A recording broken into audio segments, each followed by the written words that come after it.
Trump प्रशासन मेक्सिकोच्या दक्षिण सीमेवरील गुन्हेगारांना लक्ष्य करत आहे, जे कोणत्याही कागदपत्रांशिवाय देशात घुसले आहेत. अमेरिकेत 20,000हून अधिक भारतीय आहेत, जे कोणत्याही कागदपत्रांशिवाय अमेरिकेत राहतात.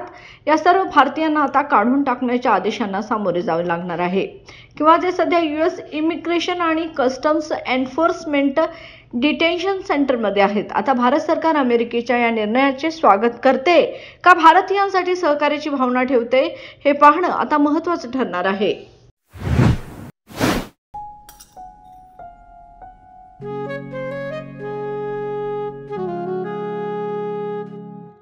बाबा, आज येताना बासुंदी घेऊन या ना. अगं, कालच आपण आईचा वाढदिवस होता म्हणून आणली होती ना. ऐकलं, गोकुळची बासुंदी पुन्हा खावीशी वाटतेय. खरं सांगू, मलाही खावीशी वाटतेय. पुन्हा पुन्हा खावीशी वाटणारी गोकुळ बासुंदी.